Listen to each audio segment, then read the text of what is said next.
tardes a todos. Gracias por estar presentes. Bien. Hoy estamos, hola Dami, hola Tito. Estamos también con Alexander y con Sol de Tecnimagen.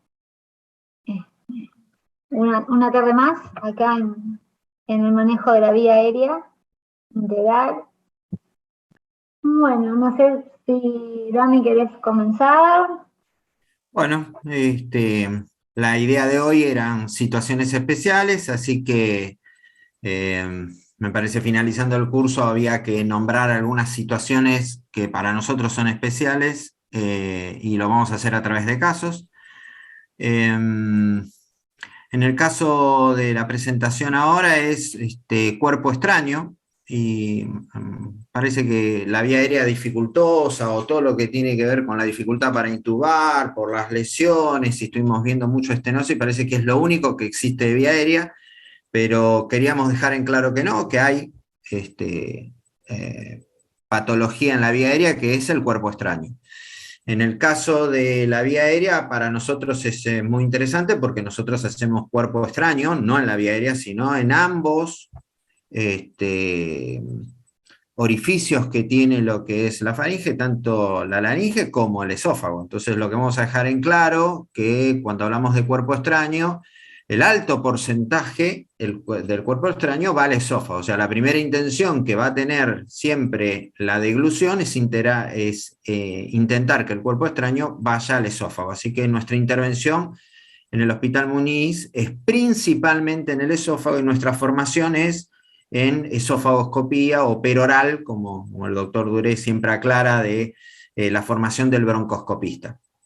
Pero es verdad que en la vía aérea puede aparecer, porque hubo una pobre protección de la laringe, o que fue a través de un mecanismo de presión negativa, que a veces uno en el contexto de la asfixia hace presión negativa, y puede originar que haya un cuerpo extraño en la vía aérea. Y en este caso es menos del 5% lo que describe la bibliografía. Así que vamos a presentar un caso de lo poco común que puede ser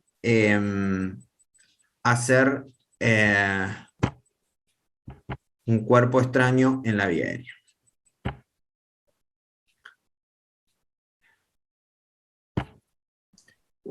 Entonces, la frase es: todo es por una carie, cuerpo extraño en la vía aérea.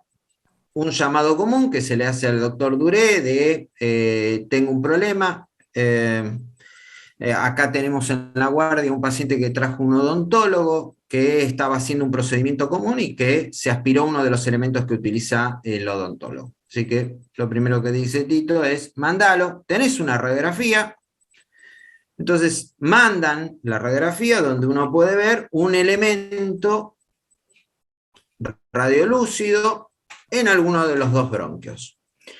Es obvio que si no nos llaman en urgencia, el cuerpo extraño es de menor calibre, porque tiene que haber pasado por las cuerdas vocales y por el cricoide, y que probablemente no obstruye la tráquea y no está asociado a una dificultad respiratoria, pues si no, ni nos llaman, no hay tiempo para ese cuerpo extraño en la vía aérea. Así que lo más común son cuerpos extraños que tienen la posibilidad de entrar a través de las cuerdas vocales, no se obstruye ahí, si no lo tendría que ver el emergentólogo, o como dije, no llegan nunca a la consulta, y entonces se va a depositar probablemente en el lugar de menor calibre, según el diámetro que entre. Entonces uno observa en la radiografía esto que uno puede ver: bronquio fuente derecho. Entonces lo segundo es: ¿tuviste posibilidad de hacerle una endoscopía? ¿No? Bueno, traerlo, le vamos a hacer la endoscopía y vamos a ver.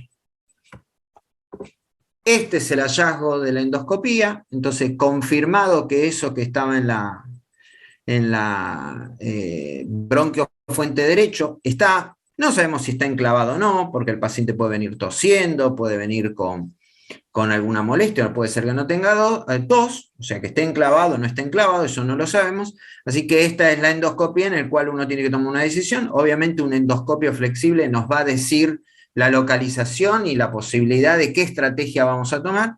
Así que el paso siguiente siempre es, para sacar esto, que es de diámetro mayor que un endoscopio flexible, hacerlo a través de un rígido. Así que el paso siguiente sería hacer una broncoscopía rígida.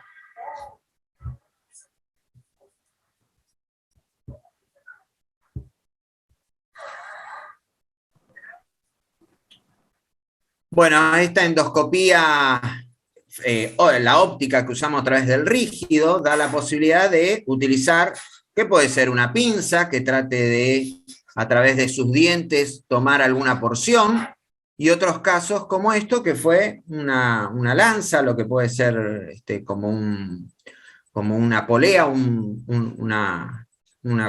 ¿qué sería, Tito? Una cuerda de piano, sería, ¿cómo es?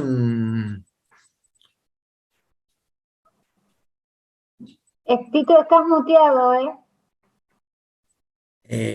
Ahí está, perdón. No, gracias. Y si es sería una lanza, sí, la lanza le decimos nosotros. Sí. Pues no es una canastita, pero de alguna forma... No es canasta, no es canasta. Esos son los que usaban en las termoplastias, los que se les sobraban, entonces los traían. Que lo usaban.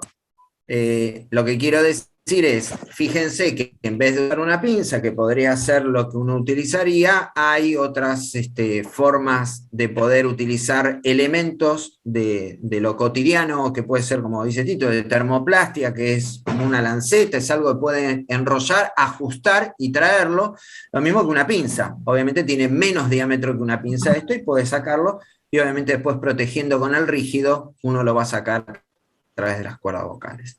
Entonces, en conclusiones, ¿existen los cuerpos extraños en la vía aérea? Sí, se remueven a través de un broncoscopio rígido, dependerá de las consistencias, porque hay dos grupos grandes, que son los cuerpos extraños biológicos y no biológicos, puede ser que se aplique hasta comida también, que entrarían dentro de los biológicos, o puede haber estos que no son biológicos, que son de material, por ejemplo, metálico, plástico, lo que puede ser, y uno tendrá que ir con un elemento o un canal de trabajo amplio y elementos como la pinza, pero en este caso se usó otra cosa original para poder sacar lo que es el perno.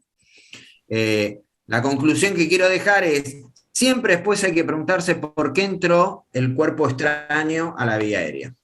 Si es por falta de protección de la vía aérea, las cuerdas vocales, la laringe, que no hace apnea cuando hay un cuerpo extraño en la faringe, o en este caso, o el último que hemos tenido, una dificultad en la conexión de lo que sería el torno, y en vez de usar algo que generara presión negativa, hizo presión positiva y se le disparó justo en el contexto del trabajo con la boca abierta.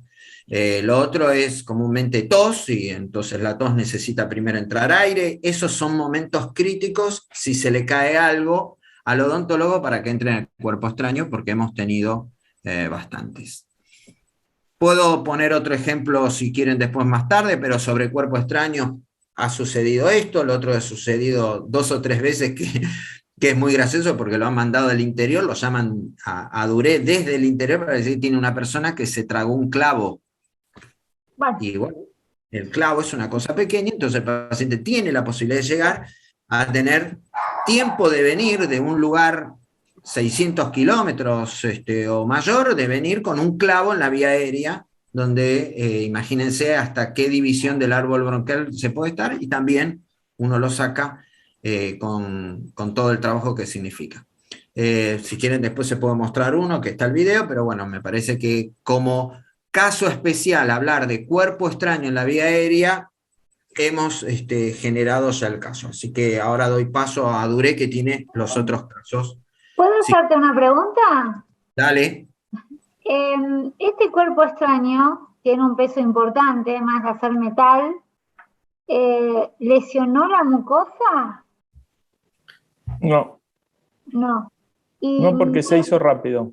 Se hizo rápido. Porque yo estaba pensando, si este paciente tuvo este cuerpo extraño, está bien, no lesionó la mucosa, pero si este paciente dentro de 2 semanas lo colocara en ventilación mecánica, ¿podía generar alguna lesión en esa vía aérea? Sí, seguro. Seguro, de hecho ha pasado. Eso sí. La suerte de este cuerpo extraño pasó, nos llamaron, lo trajeron, y el que lo recibió, que fue Sebastián Gando, decidió sacarlo en el momento. Pero La vía aérea en eso es muy noble porque uno, sí, el cuerpo extraño va, se queda, no lo puedes resolver hoy, lo resolver mañana, han pasado meses, han pasado años, hemos tenido pacientes con cuerpo extraño de años, o sea, los más comunes son los dientes. O sea, así que, y eso sí, o sea, de los casos que hemos tenido, sí, nos ha pasado un paciente que estuvo ventilado en otro hospital, que fue un EPOC reagudizado, y al año, o sea, cuando se extuba, se va, la esposa se da cuenta que le faltaba un diente, no le importaba. Al año hace un absceso de pulmón, vuelta a ventilar, no se ventila, pero bueno, ve el médico, lo internan, qué sé yo, a los 2 años otra neumonía, y recién al tercer año una neumonóloga junta todas las placas y ahí se da cuenta de la imagen cálcica. Obviamente que fue mucho más laboriosa la sacada, pero se pudo hacer. Pero sí, y fíjense la nobleza de la vía aérea de poder sostener eso un montón de tiempo. O sea, pero sí, atravesó la situación de ventilación mecánica y recién el tercer año se pudo sacar. O sea, se dieron cuenta, hubo técnica. ¿Entendés? Eso sí, después los chiquititos, sí, los periféricos a veces están años. O sea, yo tuve el caso de la tapita de Vic, de la parte posterior, que se lo aspira, era el hijo de un jefe de traumatología de un hospital conocido, y la verdad que no se lo pude sacar al principio, y pasaron, me acuerdo que lo perdí en su momento, de la parte pública, y por la parte privada aparece internado en un lugar, y cuando me llaman me dicen, che, este es paciente, le digo, no, ese tiene un cuerpo extraño. Le digo, lo pudimos sacar recién tercer, cuarto año. Claro. El paciente está bien, así que por eso. Bien. Pero sí, hay casos. Por eso, sobre eso de la lesión, es noble poder decir esto, ¿no? Que a veces en los primeros días, cuando uno habla que el cuerpo extraño puede estar en la vía aérea, son días. Obviamente, si esto lo deja semanas, meses, o años, como es lo que hemos visto, hay una respuesta local que va a tener la mucosa de tratar de curarse, y bueno, lo va a hacer a través de un proceso inflamatorio crónico que va a resolver con a veces fibrosis. Y bueno, ha pasado un montón de veces, uno fue en Corrientes, que nos mostraron algo que parecía una neoplasia, era todo un bronquio con un proceso inflamatorio que parecía una atipía, y hacer biopsia, y cuando comenzamos a hacer la biopsia aparece el cuerpo extraño, y era un pedazo de hueso de pollo. Digamos que con el tiempo sí algo va a haber lesión, si no al principio, como digo, Duré, es muy noble la vía aérea, y esto... De hecho, que a veces lleva tiempo, tampoco es que cuando llega un cuerpo extraño y es dificultoso sacarlo, como fue el clavo, no sé si te acordás, Tito, lo que fue, 3 semanas hubo que esperar, y uno decía, bueno, un cuerpo extraño en la vía aérea, sí, pero no había forma de sacarlo. Sí, sacando un pedazo de pulmón, que eso es lo último que uno va a buscar, sacar un cuerpo extraño a través de sacar todo el segmento o el lobo. Parece como una cosa muy primitiva. O sea, la idea es con el tubo a través de la vía aérea, y llevó 3 semanas sacarlo, ¿no? Fueron varios intentos, diferentes estrategias, conseguir pinzas diferentes, porque capaz se necesita algo especial y no lo tenés y tenés que esperar. Y la vía aérea fue noble, sí, habrá hecho congestión, habrá hecho alguna pequeña ulceración, pero por el tiempo, pero el cuerpo extraño sí es tolerable en la vía aérea, lo que va a dar es tos. Claro. Y acá preguntan qué pasaría si el paciente estaba anticoagulado, si ese cuerpo extraño ocasionaría algún problema más. Bueno, esto mismo es cuando uno dice que tiene tiempo, o sea, podés tiempo de revertir, digamos, ante la insuficiencia respiratoria, que son los pocos casos que se pueden presentar, sería el momento más complejo que hacer, pero igual podés en cualquier lugar de agudo revertir la anticoagulación. En el contexto de estos pacientes que van a tener un procedimiento y capaz de más, sí se puede esperar, así que, no sé, Tito, ¿qué te parece el problema de estar anticoagulado para sacar un cuerpo extraño? Se interna y se revierte. Se interna, se prepara y se busca el mejor momento. Se le pasa a heparina de bajo peso, como dicen, y se revierte. No había problema. Y eso surge del interrogatorio, claro, cuando vos lo internás. O sea, cuando vos lo recibís al paciente lo interrogás, decís, ¿es para hacerlo ya o para...? De hecho, ese paciente, yo le había dicho, mandalo que se interna, y en realidad la decisión del médico de guardia me dijo, no hay que hacerlo ya. Dije, perfecto, digo, hacelo, no hay problema. O sea, eso tienen la libertad absoluta de decidir todos. Y me pareció que aplica excelente criterio. Yo le digo, como Damián venía los viernes, el jueves dije, bueno, se lo guardo para Damián, y dije, bueno, ya está, se lo... Que trabaje un poco, doctor. No, por eso, entonces no, el que está los jueves dijo no, así que se lo ganó. No, está bien, acá están diciendo que el tiempo de espera para sacar el cuerpo extraño depende entonces de dos factores, de tener las herramientas apropiadas y o del factor fisiológico que facilite la extracción. O sea, las dos cosas. La tos. Claro. Sí, el movimiento de tos. Sí, a veces pacientes, nosotros nos ha pasado, pacientes que los hemos internado, los mandamos a dormir a la sala y a las 2 horas, no, me puse de costado y lo expectoré. Perfecto, bárbaro. Drenaje postural. Exactamente, totalmente de acuerdo. Sí, así está. Así que sí, no, eso es cierto. No, está bien. No, bueno, bien. Tito, dale, mándate con alguno. ¿Cómo estamos, ¿no? Sorpréndenos. No, a ver, eso es tremendo. A ver, casos especiales. Este era el título. Bueno, me había planteado quemados. Este paciente tiene un cuello fijo. Son pacientes que tienen que ir a varias cirugías. ¿Sí? Evidentemente a veces tienen que entrar a asistencias ventilatorias. Y como requieren varias anestesias, uno, o sea, no tiene absoluta movilidad el cuello, y fíjense el maxilar cómo está todo absolutamente fijo y retraído todo el cuello, el queloide. Digamos, había que tratar de lograr lo que se llama una vía aérea segura para trabajar. Entonces, el anestesista, con buen criterio, empieza con lo que se llama una máscara laringia. Hasta ahí vamos todos de acuerdo. Pero, o sea, en la expectativa o en la perspectiva, obviamente que son pacientes que tienen que ir a una traqueotomía probablemente para las futuras cirugías, ¿sí?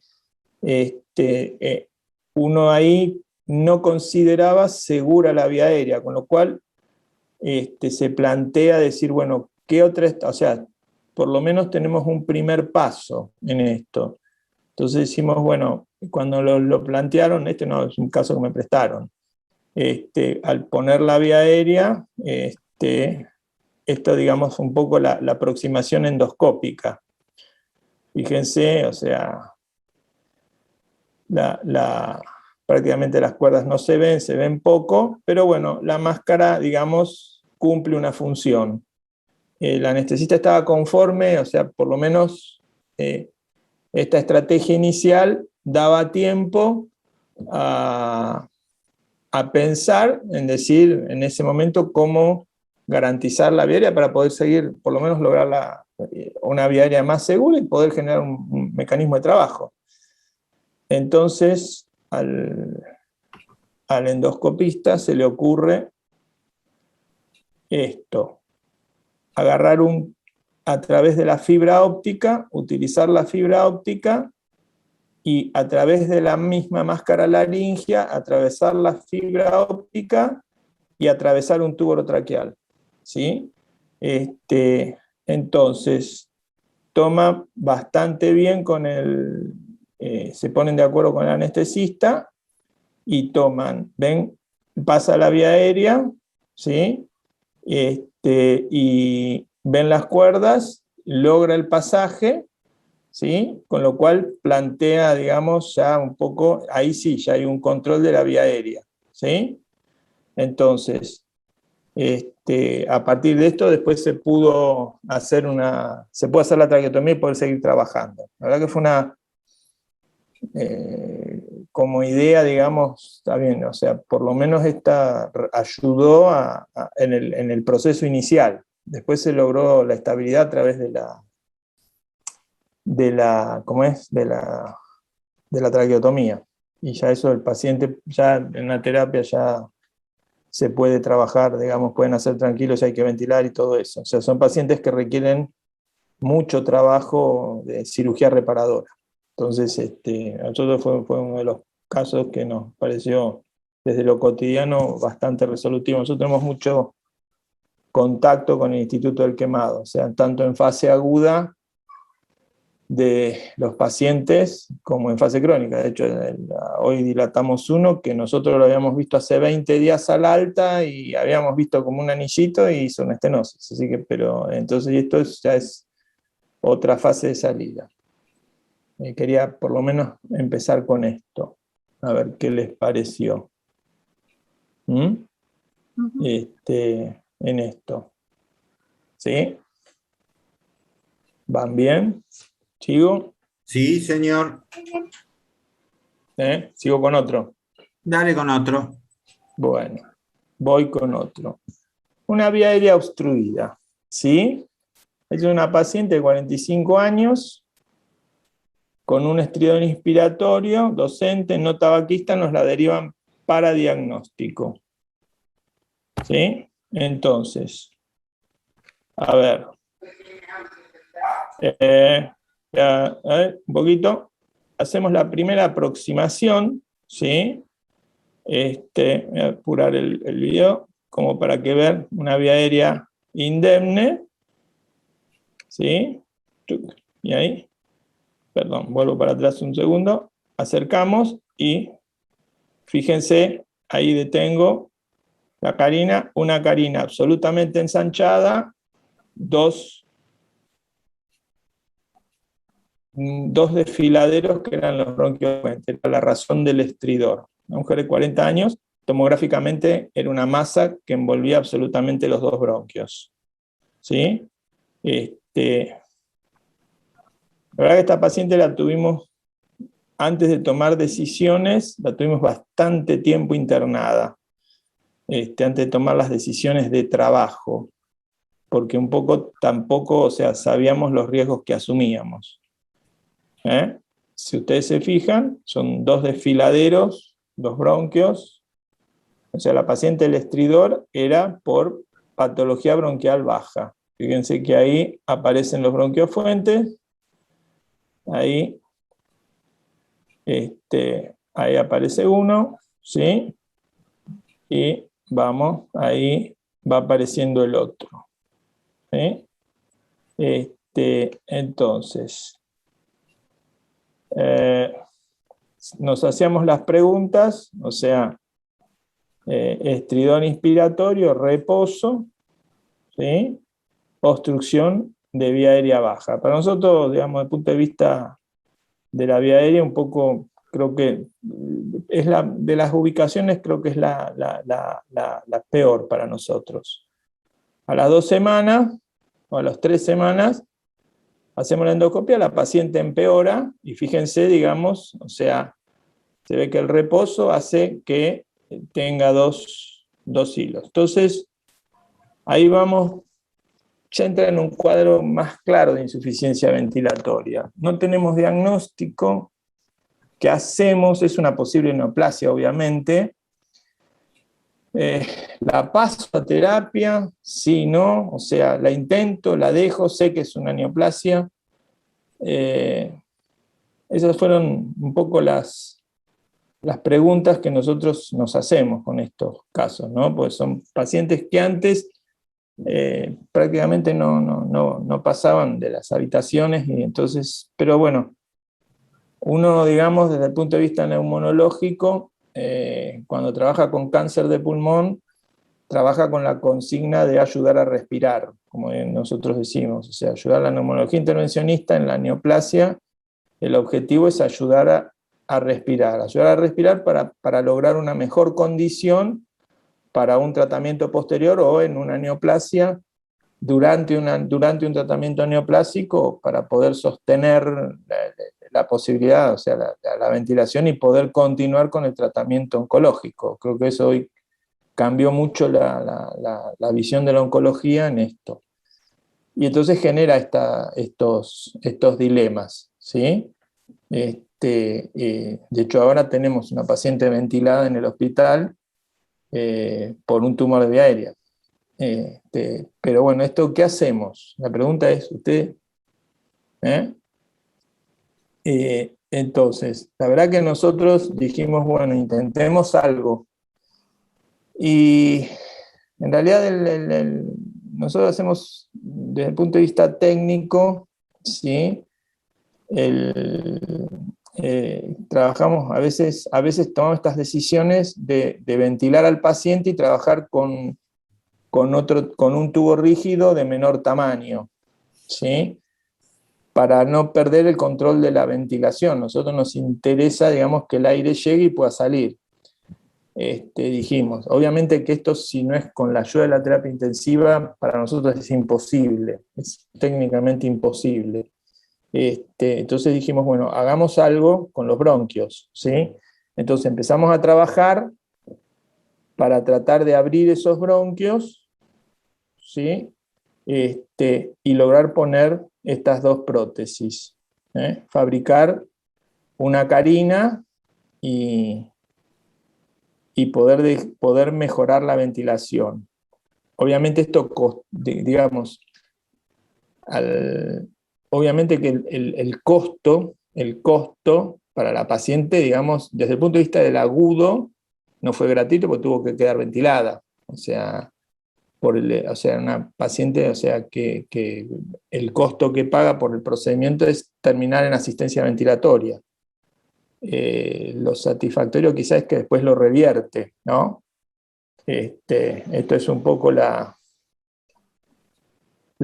endoscopía posterior, donde, bueno, uno fija y mejora el fondo y van saliendo. ¿Sí? Esto que permitió, digamos, desde el punto de vista de la patología oncológica, ¿no? Que permitió que el paciente, digamos, la paciente pudiera llegar a un diagnóstico, superara su asistencia ventilatoria y poder estar con la familia. Bien, esto para nosotros, o sea, fue fundamental, una chica de 45 años, ¿sí? En esto, digamos, o sea, la neoplasia hoy, digamos, es un punto de conflicto en los que trabajamos en esto, y es un punto de conflicto en cuando uno se plantea los ingresos a terapia intensiva. El sábado tuvimos que prácticamente una paciente que llegó en insuficiencia ventilatoria, o sea, por obstrucción, directamente pedimos la cama en terapia y resolvimos y quedó ventilada, y a los 2 días le hicimos la traqueotomía, entendiendo que era la primera aproximación con el paciente.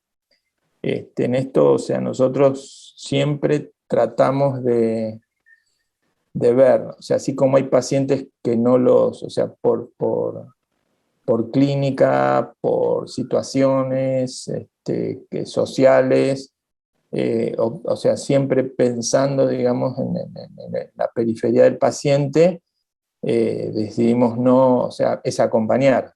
Nosotros siempre la consigna es, si no lo puedo ayudar a respirar, a veces lo tengo que ayudar a acompañar a que sus días estén de la mejor manera y tratando de que esté con la familia. Esto un poco es una función que nos apareció en los últimos años a partir de que nosotros trabajamos, o sea, haciendo lo que se llama la neumonología intervencionista en esto. Pero en un caso, o sea, esta paciente estuvo ventilada, superó su ventilación mecánica, pudo llegar a un diagnóstico, pudo salir de su terapia y pudo estar con su familia. Del punto ese falleció y vivió el tiempo suficiente como para poder estar con su familia y generar un diagnóstico. pero son casos que la idea es que lleven a pensamientos, digamos, o sea, que cada vez va a haber más. O sea, en este momento, en la post-pandemia es uno de los grandes problemas que está habiendo la aparición de los pacientes con neoplasias en estadios avanzados.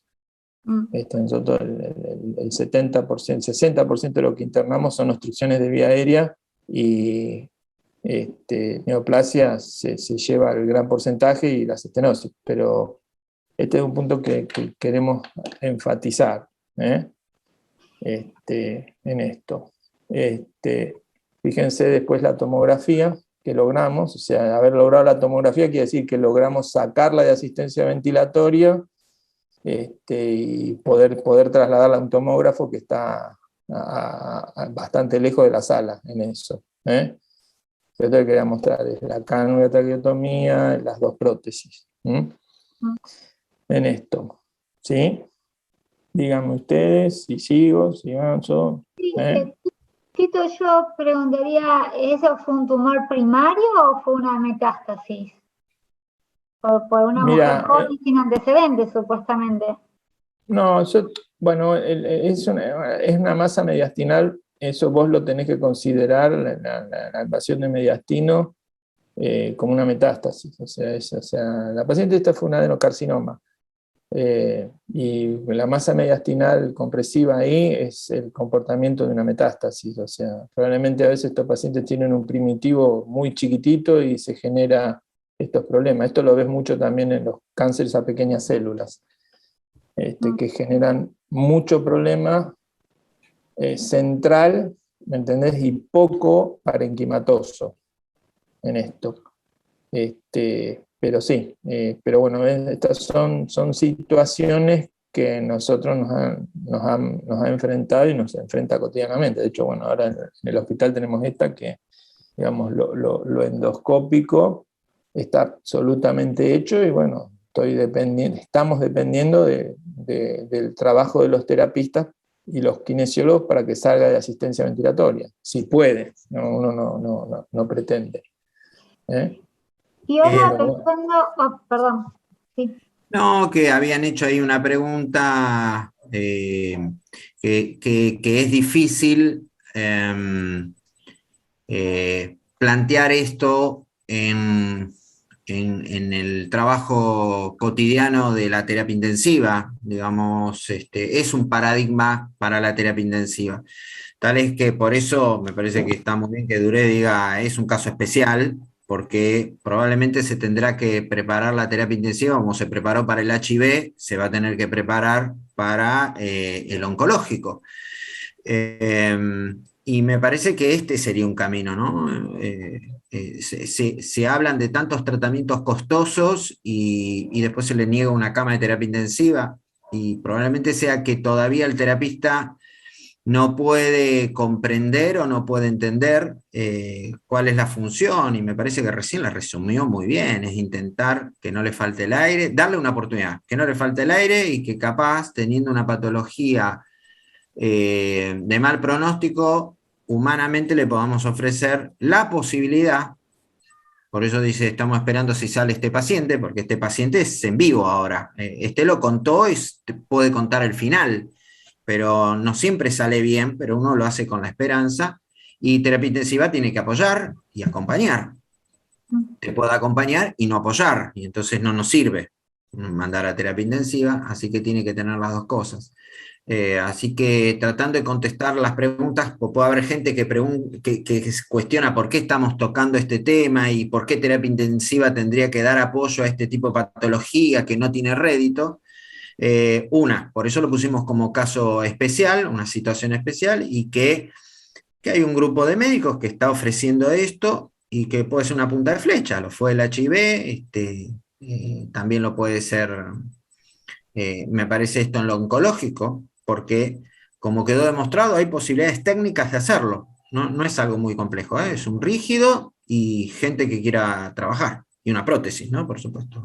No, y además si estamos pensando en la calidad de vida de un paciente, es O sea, llevarlo a una terapia intensiva, sabemos que no le vamos a dar una calidad de vida si no tenemos esto previo, ¿no? Realizado, es como que lo van a llevar a terapia, vía central y listo, ¿no? Y no va a salir después. Por eso digo, puede ser cuestionable el uso del recurso, porque siempre ahora hay como gestión y hablar del recurso, ¿no? Entonces puede decir, el recurso se está malgastando, puede haber una interpretación, porque muchas veces no sale bien este caso, y puede ser que lo estamos gastando el recurso. Y por otro lado, uno podría cuestionar un montón de recursos que se gastan en terapia intensiva en otro tipo de pacientes. Así que el paradigma es qué vamos a hacer con la población que aumenta, que envejece más, que las patologías, y en este caso fue claro dura, y la pandemia hizo que nos aparecen las masas que no se estuvieron estudiando el año pasado. Bueno, es una propuesta de trabajo. En el Muñiz, a estas propuestas de masa con esta dificultad, se les da su oportunidad, y por eso él aclaró muy bien, la dejé en piso y la fui estudiando. Me parece que ahí la discriminó a esta paciente, la del caso, que era un paciente que tenía una posibilidad. Entonces, la terapia intensiva tenía que dar el soporte después de un procedimiento grande.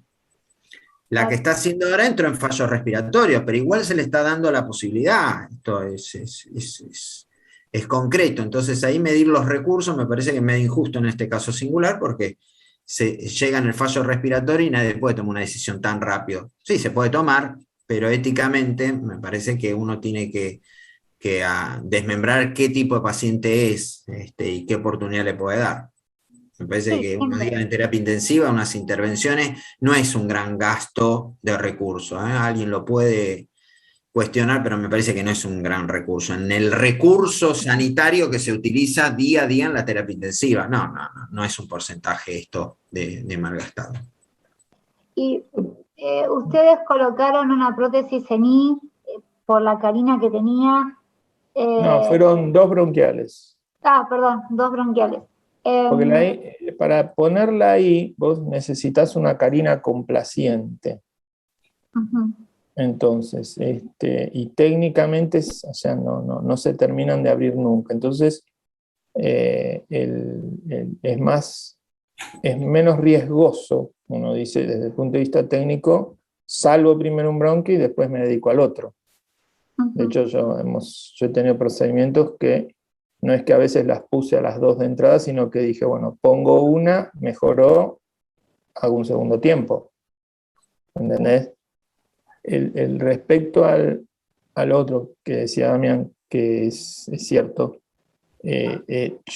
o sea, los casos oncológicos, o sea, que fueron, digamos, o sea, que me apareció ahora, desde el punto de vista oncológico, yo hacía prácticamente 2, 3 años que no teníamos otros casos oncológicos dentro de la terapia intensiva. ¿Te acordarás, Damián? El mendocino. Sí. Que ese paciente estuvo 2 meses internado y salió. Fueron ese y Gago. O sea, si yo te cambio el número, te digo, mirá, en ese contexto de los pacientes oncológicos nuestros, digamos, está bien, el 60% que los que internamos en lo que es sala común son obstrucciones neoplásicas que salen que se van a su casa. De ese 60%, a ver, nosotros este año ya llegamos a los 2.000 procedimientos. Dentro de lo oncológico, o sea, habrán sido unos cuantos, o sea, no quiero hacer números, pero digamos, entonces estamos hablando de, o sea, en el porcentaje nuestro es esperable que alguna vez te aparezca uno. Y de hecho, oncológicos esperando, por eso la reflexión también, uno dice, bueno, esta paciente me llevó a llevar la terapia. Así como fue que tuve que tomar también otras 2 decisiones, pacientes que, o sea, uno que no fue a terapia, que optamos por dejarlo, por alguna situación social y de contención social, tenemos una atelectasia completa, y otra paciente que ahora tenemos, o sea, una chica que vino de Clorinda Formosa, que tiene toda una masa que obstruye bronquio fuente derecho, con derrame pleural, que esa es la paciente que tenemos que estudiar esta semana, o sea que entrar ahora, mañana tenemos que, pero ¿cuál es el problema ahí también? El hablar con la familia, o sea, el entender el proceso.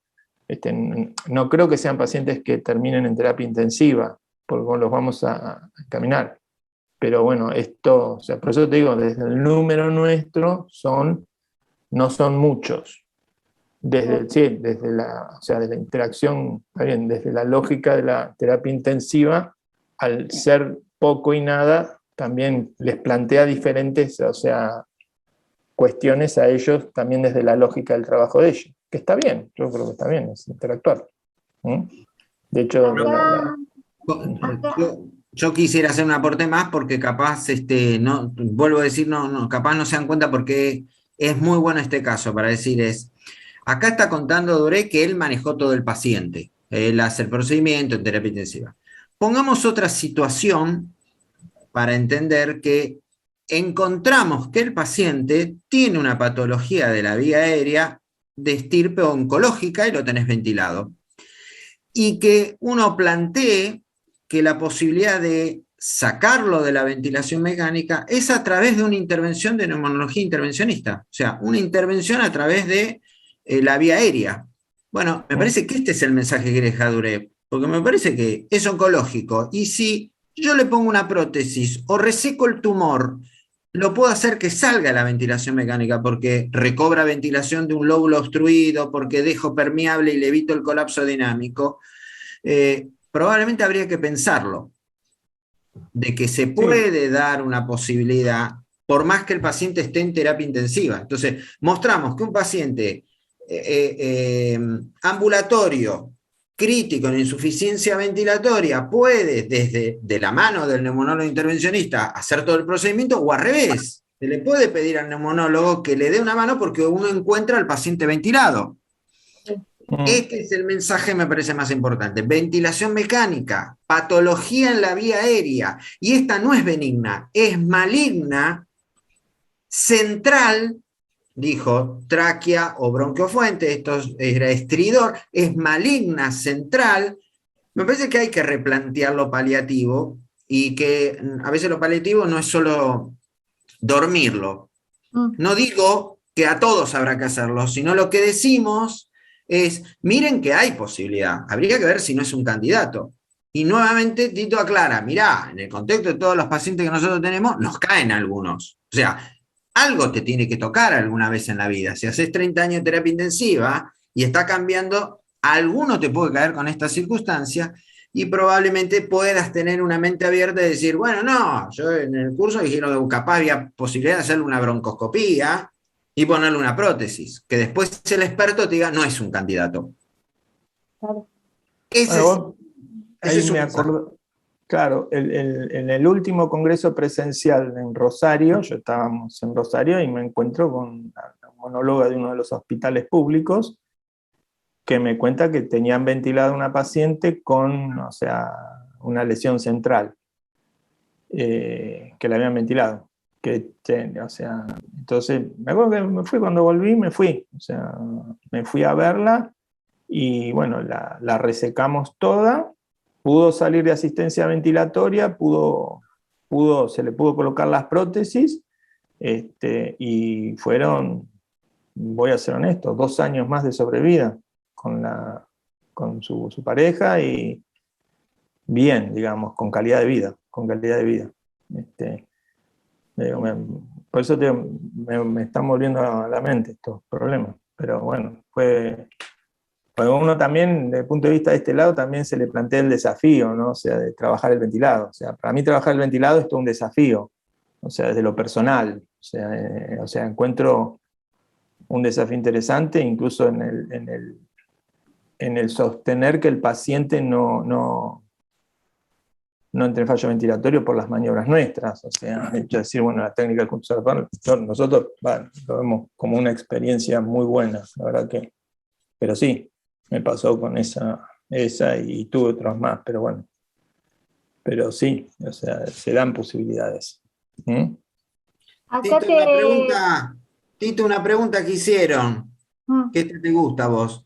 En el caso de una obstrucción que desplace la vía aérea por un tumor de tiroides avanzado que produce estridor, ¿cómo aseguraría la vía aérea en un paciente joven? ¿Qué hiciste el viernes pasado vos? Bueno, pero te lo preguntan a vos, no me lo preguntan a mí. Ah, está bien. No, el tumor, todo lo que es desplazamiento, uno trata de ponerle prótesis. De hecho, el viernes pasado, Damián, hay una paciente que tenía una hemitiroidectomía con recidiva local, con desplazamiento de tráquea, lateralización y tenía invasión. Y la derivaron de uno de los hospitales donde se trataba y estaba así, estuvo, o sea, sentadita internada y se le colocó una prótesis y se fue de alta el sábado, el domingo se fue de alta. O sea, se ponen prótesis, o sea, todo depende de la extensión, o sea, siempre lo que nos fijamos es el compromiso en la laringe también, o sea, como son pacientes que no son candidatos a traqueotomía, entonces la opción es a través de la vía aérea, de la broncoscopía rígida y de la colocación de la prótesis.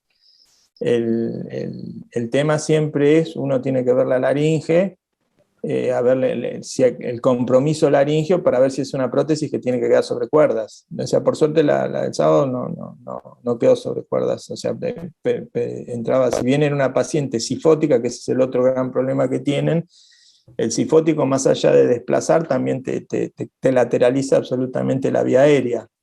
De hecho, son pacientes que técnicamente nosotros los hacemos sentados, o sea, son pacientes que no los acostamos. Cuando se los dormimos, o sea, son pacientes que son broncoscopías que se hacen sentados. Pero sí se puede, desplazamiento sí, tuvimos este fue el paciente de la semana pasada. Y de hecho nos llaman. Y acá te junto dos preguntas, Tito.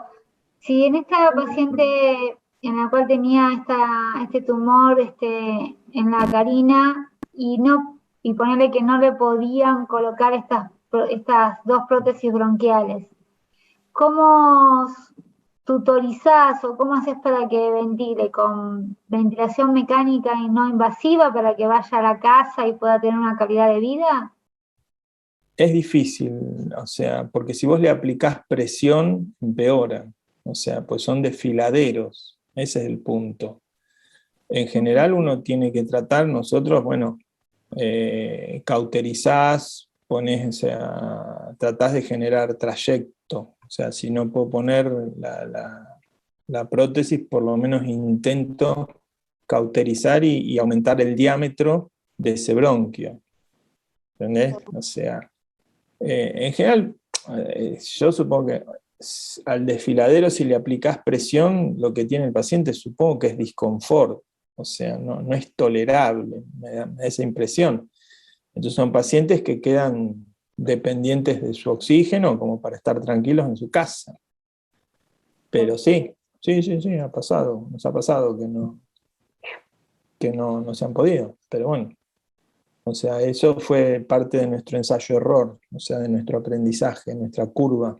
O sea, nosotros si no hubiéramos experimentado fracaso, no hubiéramos avanzado en esto. Seguimos con otro caso, Tito. Sí, tengo dos más.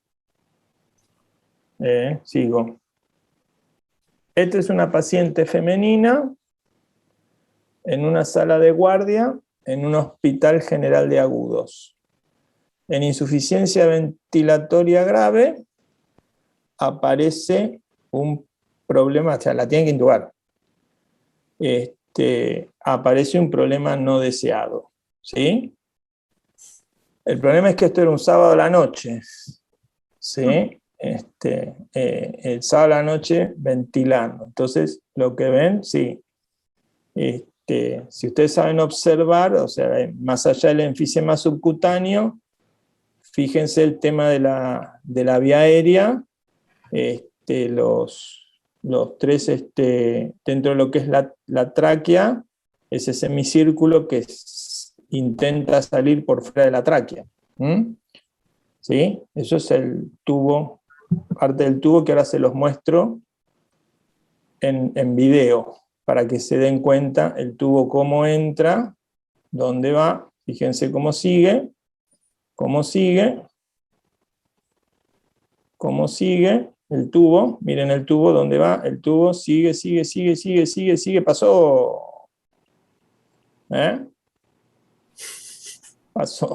Pasó de largo. Está todo bien. Son accidentes. Fíjense el enfisema que generó. El sábado a la noche. O sea, la verdad que llaman por teléfono. Bueno, estaba Gustavo Martínez, me tomo los nombres, porque así los elevo, y creo que fue Nacho Martín, los dos. Entonces, me mandan el video. Lo que hace Gustavo, saca el tubo orotraqueal primero y se encuentra con este problema. O sea, bronquio fuente izquierdo, bronquio fuente derecho y una lesión en pared posterior, ¿sí? Bastante interesante, ¿sí? Sigo. La paciente que así como la tenían, la trasladaron al hospital para resolver. O sea, no es que los chicos fueron a donde estaba.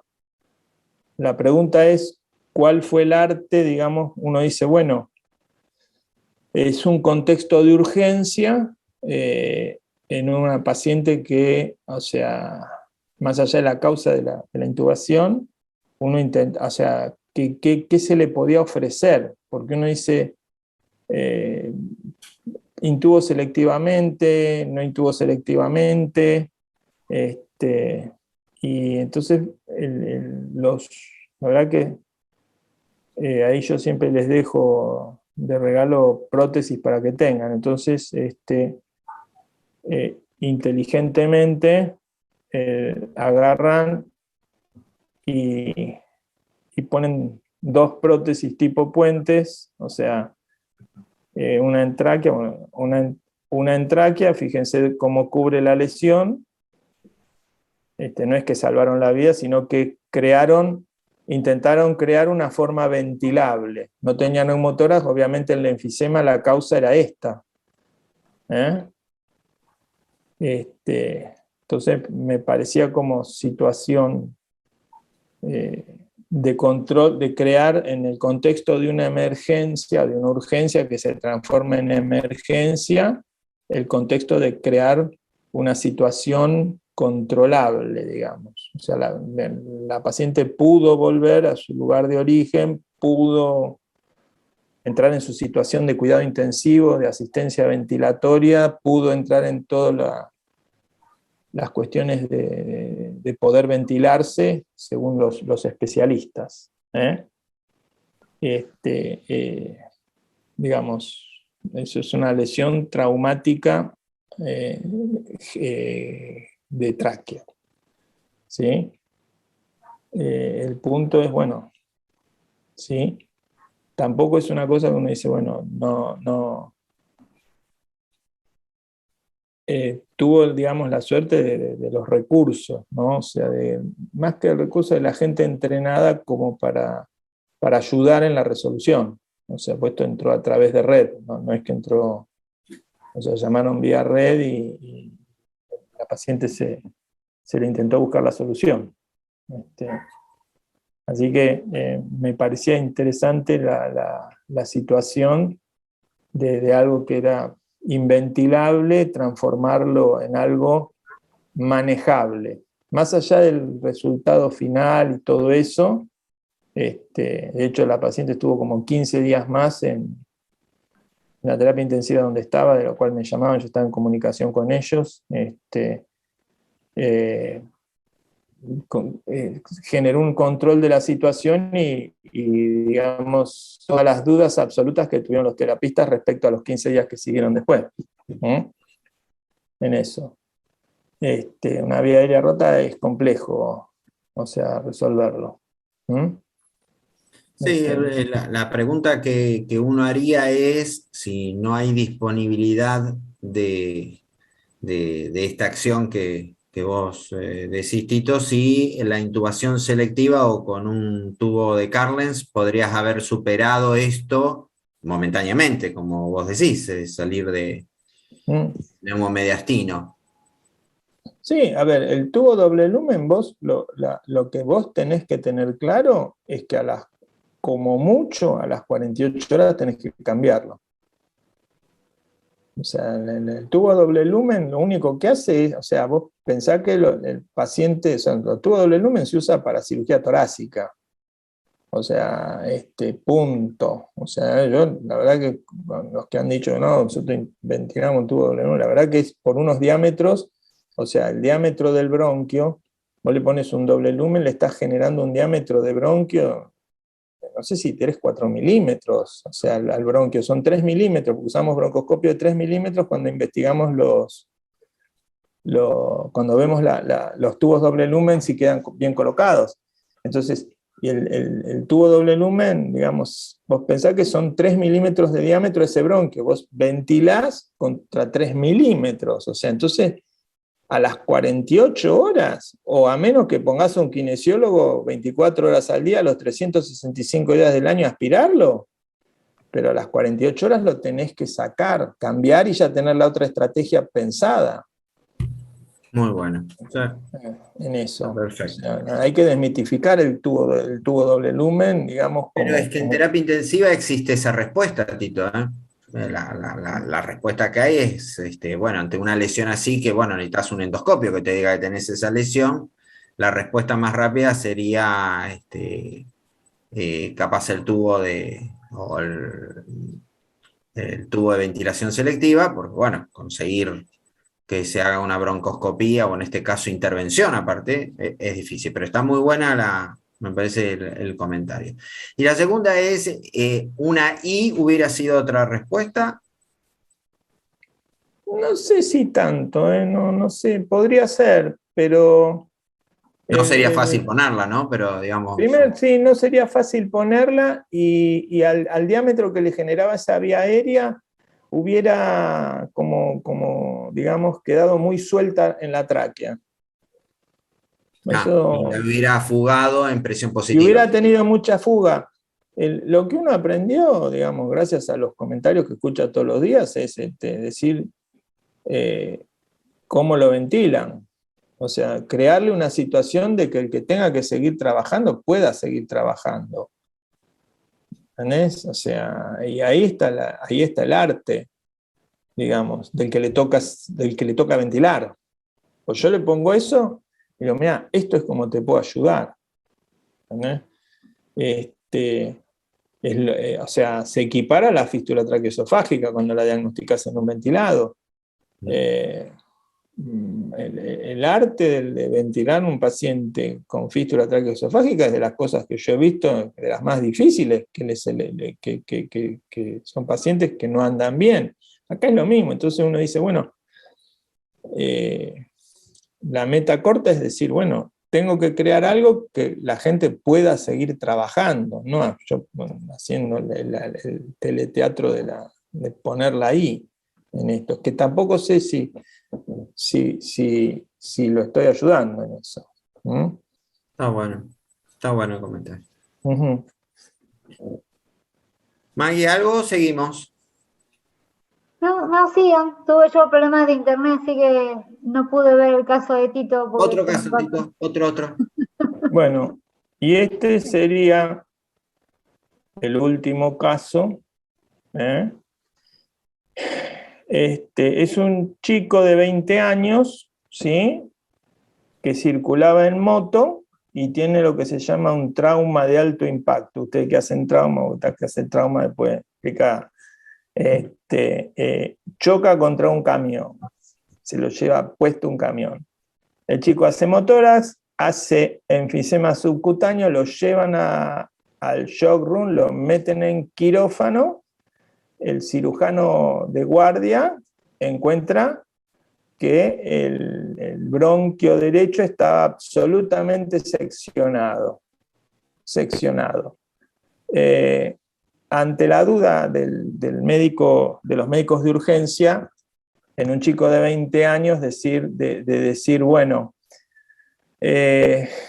no querían hacer una neumonectomía, el experto, en este caso que vivía cerca del lugar, vivía cerca de ahí, lo llamaron y fue. La verdad fue a intentar hacer algo, ¿no? Entonces, ¿qué fue lo que pasó? Entonces, muestra, este es uno de los bronquios y ahí está el otro bronquio. ¿Ven? Están separados. Se lo muestro de vuelta, así, pues pasa rápido. Un bronquio que lo canula, y entonces, ahí está el otro. Fíjense. ¿Sí? Entonces, logra la reunificación, digamos, y fíjense en su cirugía, está pendiente de publicación en este caso, en su cirugía hace esto. Esto lo hacen, creo que un 29 de abril a un 30, y un 30 de abril me suena el teléfono en mi casa a la noche, y me cuentan el problema, y en realidad el otro día me voy a verlo, pero la verdad dije, mira, esto no son cosas que surjan todos los días, ¿no? Entonces, me voy a verlo, la primera broncoscopía, tenía la suturaba sobre había agarrado a partir de la carina, ¿sí? Y abarcaba, había hecho la sutura había llegado al bronquio, digamos, al lóbulo superior. Entonces, los planteos fueron, ¿no? Le dije, oh, mirá, le digo, cirugía sucia, digamos, va a ser atelectasia del lóbulo superior, o por lo menos va a ser le digo porque el hilo de sutura llevaba puesto el lóbulo superior, y el resto más o menos estaba todo bien. Esta fue una de el chico que no se pudo bajar a tomografía, creo que hasta, no sé si a la semana, pues ni siquiera podían hacerle el tema neurológico, ¿no? No podía bajar. Entonces,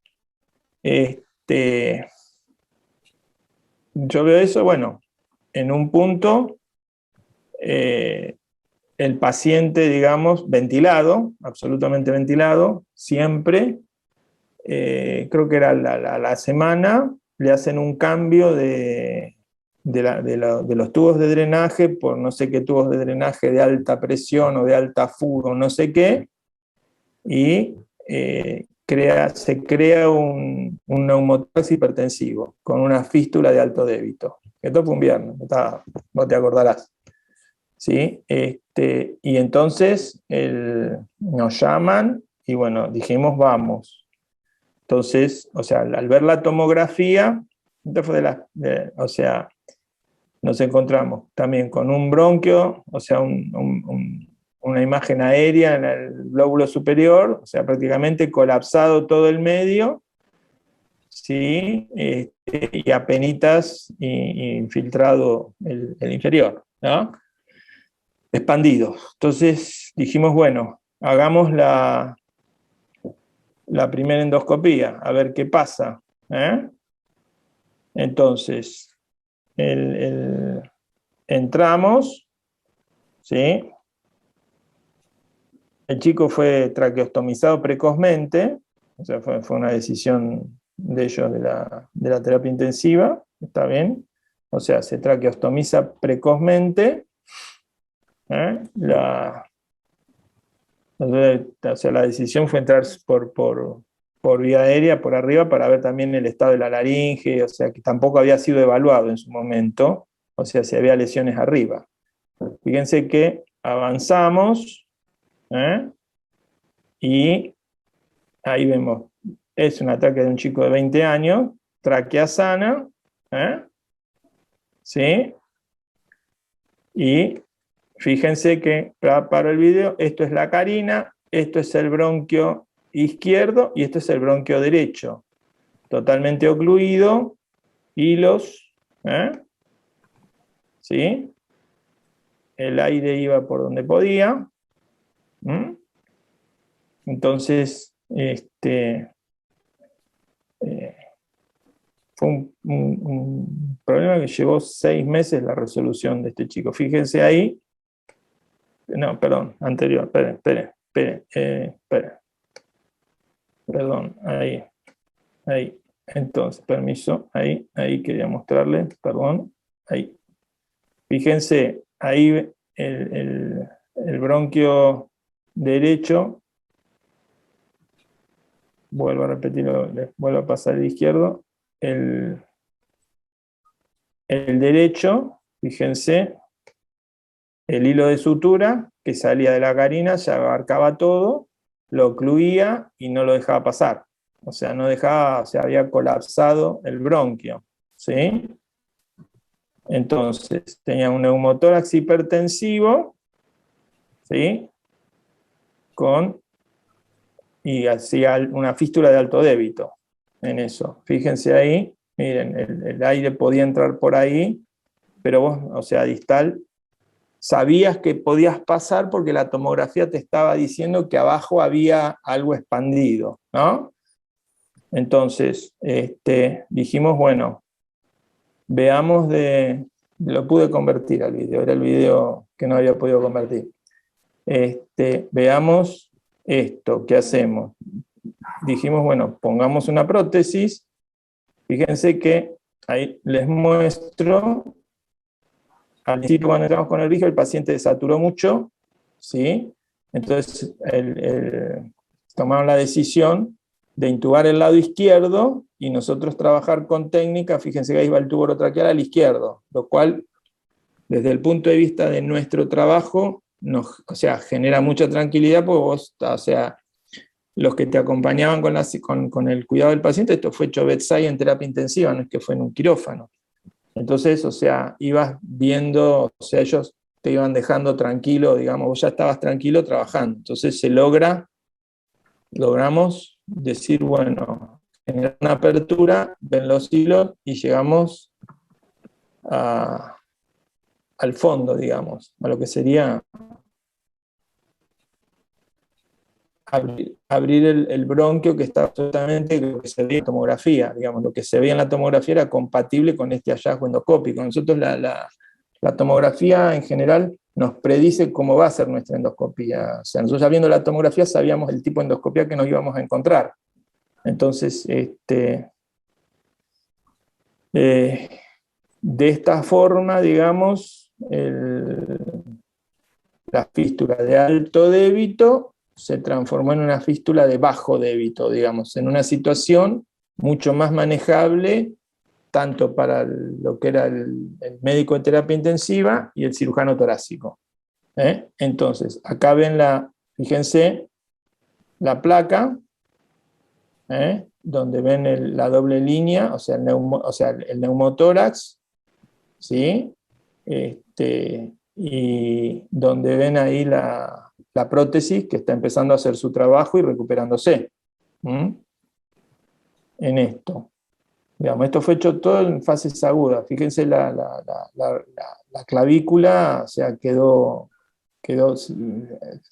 totalmente soldada, anómala. O sea, el chico quedó pobre con una dificultad clavicular, que nadie lo quiere operar por ese tema.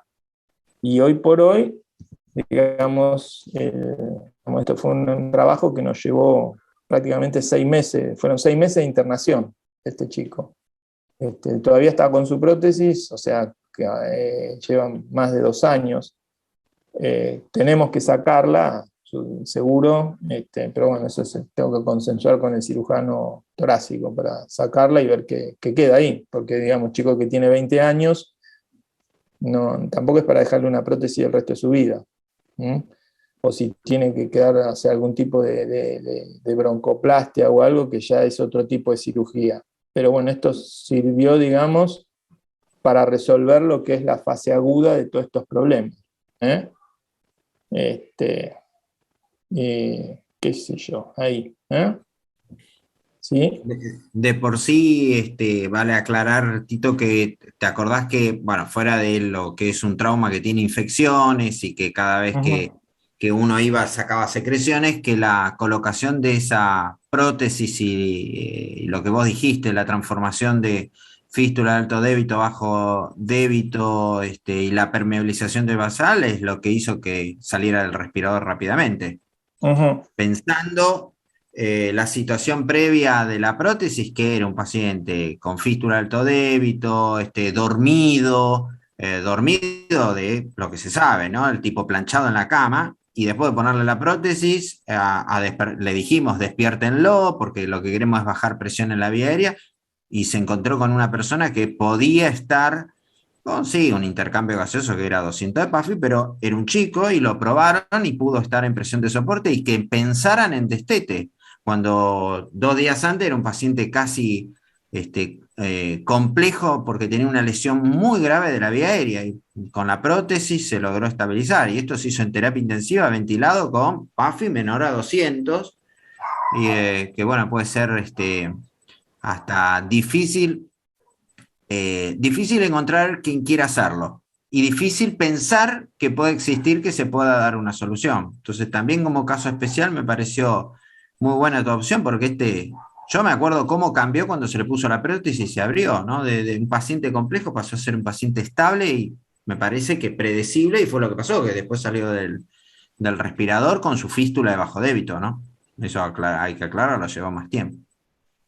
Sí, sí, sí, de hecho igual hoy el chico está haciendo su vida normal, absolutamente normal, y él sabe que tiene que en algún momento aparecer por el tema de mover la prótesis para ver qué está pasando con las suturas y todo eso. O sea, y el pulmón completamente expandido, absolutamente. Me acuerdo que le sacamos una vez la prótesis y quedó malásica el bronquio y hubo que recolocarla. Sí, sí, sí, sí. Que eso también es interesante porque justo en este caso no hizo lo que tiene que hacer la prótesis, que cicatrice y que lo ponga rígido, lo dejó malásico, así que ese es el desafío.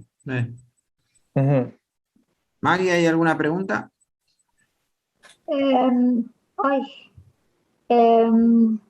No, dice, esta situación se podría apoyar con una TIE como el pulmovista, o se debe sí o sí con una tomografía.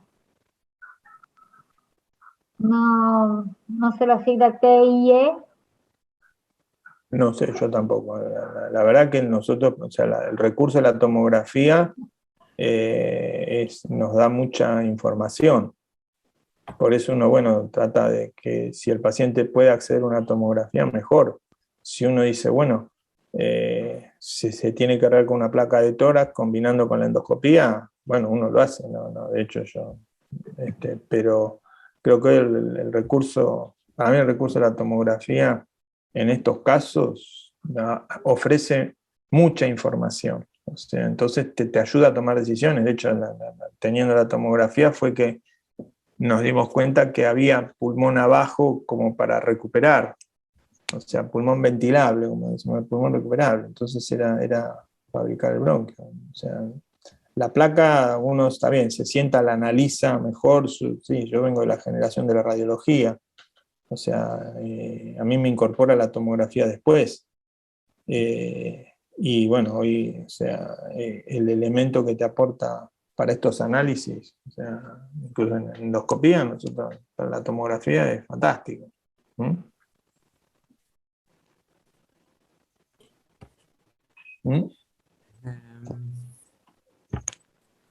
Ahí. No sé, a mí me parece las siglas de bioimpedancia, me parece que es no es un estudio que tenemos en la Argentina. No, yo no. Para hacer bioimpedancia tomográfica en área crítica de la Argentina, por lo menos en los lugares que uno va, y no es de una práctica habitual. Pero no sé, me parece que la tomografía está tan accesible ahora, está bien, sí, hay que moverlo, sería. Pero bueno, yo más de una vez digo, con los tomógrafos actuales que hay, es difícil demostrar que un paciente no es trasladable para hacer con las medidas de sostén. A nosotros nos dio mucha información. Y por el otro punto de vista, que creo lo que dijo Tito, uno está entrenado en radiografía y tomografía, ponernos a ver algo que tecnológicamente no estamos entrenados, así que a la pregunta no puedo contestar si hubiera sido mejor usar la bioimpedancia. No estamos entrenados. Bueno. Ahora, este tipo de paciente, me imagino que el trabajo de técnica de higiene bronquial que debe tener, ¿no? Sí, tuvieron, o sea, kinesiología tuvo un rol muy importante, la secreción fue uno de los principales problemas, de por sí no está contado, pero se fueron a ser flexibles a limpiar muchas veces esa prótesis que se tapaba, sí, lo que fue humidificación y el manejo de una prótesis, que más de alguna vez lo hemos comentado, el problema que hace esto. Sí, generó que haya más trabajo de kinesiología. Y bueno, recordar siempre que cada vez que estos pacientes tienen secreciones, si son dificultosas, si son nuevas, siempre pensar que haya una sobreinfección. Paciente agudo, siempre uno tiene que pensar que pueda haber estos cambios de la secreción. Uno es pensar si es la humidificación, si estoy acondicionando bien el aire. El otro es que puse algo no biológico que puede generar una respuesta anómala que no conozco y una respuesta anómala. La otra era un trauma, así que tenía abajo contusión, había estado obstruido, así que las secreciones que tuviera eran retenidas. ¿Y qué va a pensar en área crítica alguien si tiene secreciones retenidas? Si vieron la placa que mostró Tito de la prótesis, estaba medio hepatizado, así que lo que abrimos fue un pulmón que estaba contuso e infectado. Así que sí, el problema de las secreciones estuvo. Pero bueno, uno no lo remarcó acá porque está habituado que estos manejos de la vía aérea con secreciones es accesible. Lo que no es accesible es esto que estuviera cerrado y la telectasia fuera por esto, que es muy difícil de resolver. Y entonces nuevamente uno poniendo como un caso especial, fíjense que una solución de vida hecha por un experto, posteriormente podía generar complicación si uno no tenía un equipo interdisciplinario que pudiera apoyar esto, porque bueno, esa primera solución le dio la vida, pero después generó un problema que había que resolver ese problema. Y bueno, se va entendiendo de la neumonología intervencionista y de esto del manejo de la vía aérea, es que, y creo que lo ha dicho más de una vez Tito en la clase de hoy, o en la charla de hoy, que ha sido gracioso, yo trato de estabilizar el problema y lo paso a una mejor situación, y después veo cómo lo puedo ir mejorando. La idea es sacar de una situación crítica. Si está en terapia intensiva, es dejarla al paciente en una condición mejor que la que llegué antes. Y esto sea ventilación, manejo de secreciones. Obviamente, con una prótesis, todos sabemos que la prótesis genera secreciones, pero era mucho mejor porque quedó permeable. Por supuesto. Bueno, y necesito endoscopía. Bueno, tendrá que ir el endoscopista y de vez en cuando, cada 3 días en terapia intensiva, ir a hacer una toalla. Y bueno, y así será la situación. Pero casi remarcando acuérdense que lo diferencial de esto era neumonectomía. O sea, se trabajó para que un chico de 16, ¿era, Tito? 15, 19 16. años, 19, bueno, 18, 19 años. Neumonectomía. No. Sí, la tolera, por supuesto que la tolera, por eso la primera opción ante la muerte es la neumonectomía. Bueno, acá se apostó un poco más, se apostó no perder el pulmón, así que sí. Así que es abrir nuevos caminos y la mente también, como decimos, ¿no? De tener una calidad de vida del paciente, ¿no? Que sería distinto si hubiera sido una neumonectomía. Totalmente. Totalmente. No, bárbaro. Sí. Bueno, mira, acá hicieron el comentario. Muy buen caso, aunque tal vez hubiera insistido al cirujano para hacerle la neumonectomía. Ahora con el diario del lunes fue extraordinario. Bueno, sí. Probablemente se ha pasado que ese primer día uno prioriza la vida y le hubiera dicho resolverme el problema y no me generes esto que obviamente generó después durante una semana, 10 días.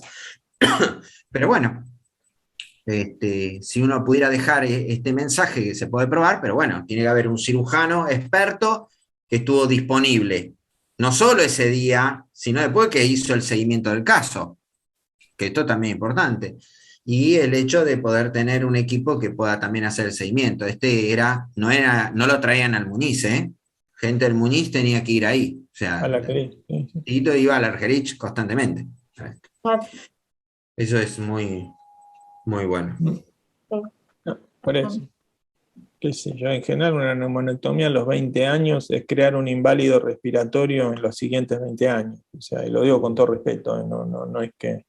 Sí, no, sí. Pero lo limitás en su vida cotidiana totalmente. O sea, está bien, fue un intento. Yo estoy de acuerdo en que, bueno, depende de los lugares, pero bueno, eso uno lo hace pensando desde ese lugar, ¿no? O sea, la visión a futuro del problema. Y en realidad los escenarios negativos se plantearon el primer día, digamos. ¿No? El primer día cuando lo vimos, yo cuando lo vi le dije, mirá,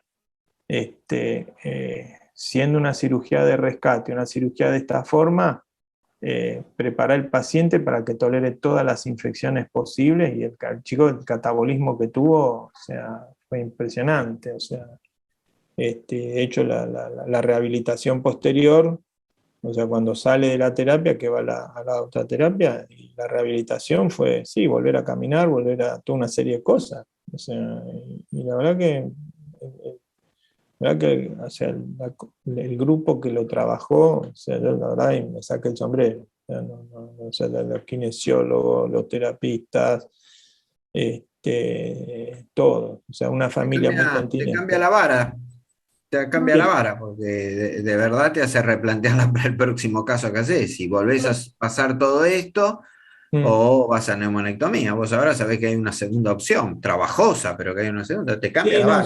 Seguro no, y yo, o sea, voy a ser honesto, en realidad la idea de Celestino cuando hizo la cirugía, la verdad que yo yo quedé muy sorprendido. O sea, con Celestino lo charlamos mucho y la verdad que, o sea, no lo dudó en eso.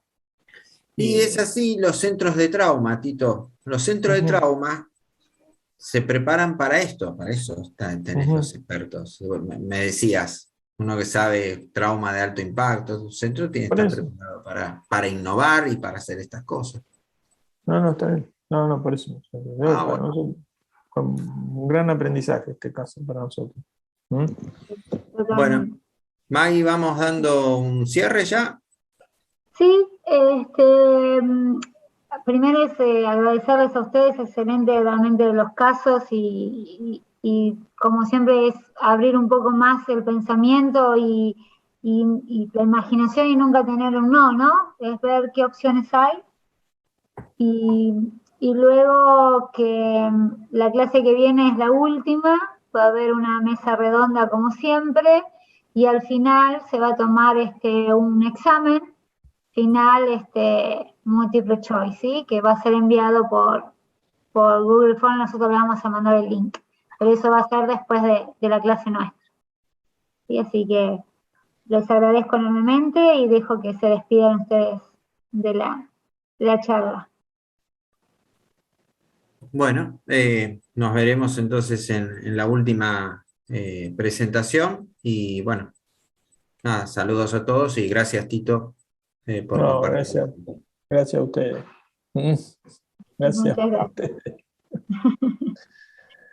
Hacemos todo. No, al contrario. Yo salgo, a ver, hago así, salgo de ahí. Sí, saludás y... Sí, dejé de compartir. ¿Qué quieres? Ahí, claro, listo. Tiene que dejar de compartir, claro. Claro, y ahí está. Sí, ¿no? Dejo de compartir, cierro. ¿Qué sé yo? Sí. Ahí, listo. Sí, ahí muchas está. Gracias, sí. Ahí está, listo. Y ahí quedaste. Ahí está. Ahí está, muy bien, ahí quedó bárbaro. Y con el video convertido y todo. Por eso, ahí está. Ahí puede salir, ¿viste? Muy bien.